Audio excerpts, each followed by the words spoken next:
It's time once again for Mike Malloy, Radio Gumshoe. Tonight, the thrilling conclusion to Whom the Gods Wish to Destroy, They First Drive Mad. But first, a recap. Ready? Anytime. On your mark, get set, go.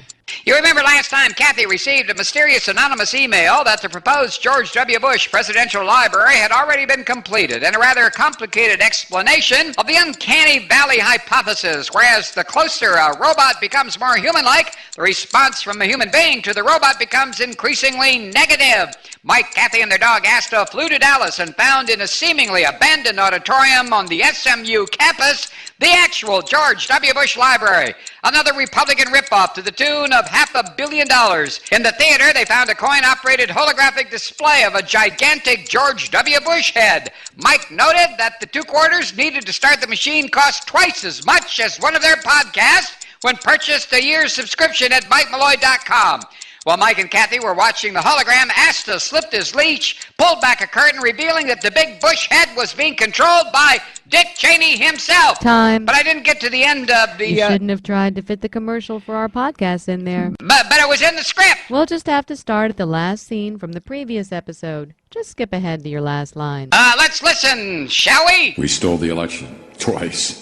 Installed a half-wit who on a good day couldn't make a piece of toast without help, and completely looted the treasury for ourselves while engineering the largest transfer of wealth in human history. Mike,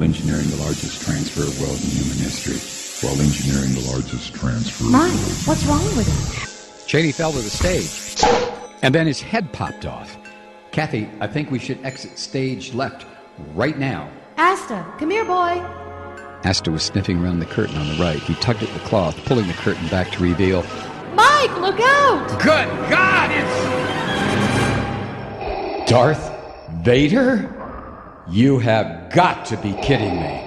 He controlled Bush, I controlled him. I wouldn't take this situation lightly if I were you. He took out his Star Wars laser sword. It's called a lightsaber. Hey, this is voiceover narration, not dialogue. I dislike imprecision regardless of script direction. Will you two get on with it? Gladly. Now you two, pick up that dog and walk ahead of me. We're going to have a little chat. Brandishing his lightsaber, Cheney forced us down a hallway into what appeared to be a fully outfitted commercial kitchen. What's with the Halloween getup? Trick-or-treating early this year? During the 70s, I began having some health issues, if you will. As Jerry Ford's chief of staff, I had access to the latest Defense Department technology, and I volunteered to become this country's first cyborg. Jerry loved the film American Graffiti and wanted to meet George Lucas. So I arranged a special screening of the film at the White House. Lucas wandered into my office by mistake. I guess I made quite an impression on him. But we've seen you in public as a congressman, secretary of defense, vice president. I was the first cyborg. What you have been seeing all these years have been the first androids.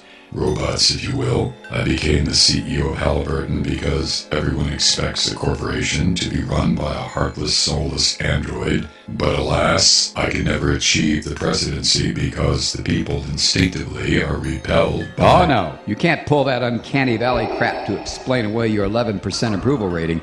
People hate you because you're a monster whose policies have caused death and destruction all over the planet. All right, I'll give you that. But remember, Mitt Romney spent over $35 million of his own money, and he still couldn't beat McCain in the primaries. Romney lost to McCain because... wait just a second. Romney's a robot? Excuse me, Mike, but duh. In 2012, every Republican vying for the presidency will be one of our androids. But you yourself said that people instinctively won't vote for robots. Correct. Most people won't, but other robots will. What are you saying?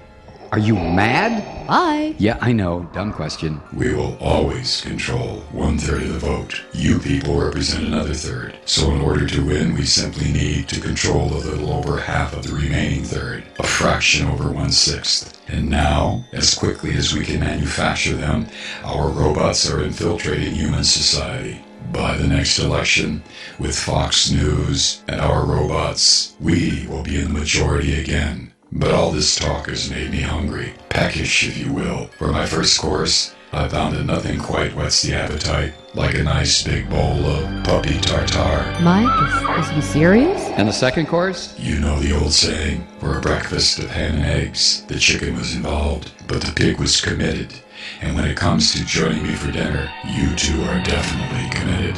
I can't believe this. On top of everything else, you're a cannibal? No, cannibalism is when you eat your own species. What makes you think I'm human? The Darth Cheney lunged at Kathy with Asta in her arms. Mike, no! Nice doggy. I turned and saw on the counter behind me what could be our only chance to get out of here alive. As Cheney grabbed for Asta, I stepped back and... What do you think you're doing? Just a little test. Is your pacemaker and whatever the hell else you've got in there affected by microwave ovens? No. I savagely twisted the knobs on 3 microwave ovens to full power. Cheney fell to the floor, and then his head popped off. Mike, is he... I sure hope so. Come on, Kathy, let's get out of here. You too. We went back home and monitored the talking head shows on Fox. Sure enough, within a week, Cheney was back on the circuit. Knowing what I know now, I'll take a closer look at anyone I hear mindlessly repeating Republican talking points. Are they real or Memorex? Somebody's got to figure it out. I guess that's my job. Mike Malloy, Radio Gumshoe. Go. Be sure to tune in next time for another thrill-packed adventure when Mike has a neocon nightmare. Time.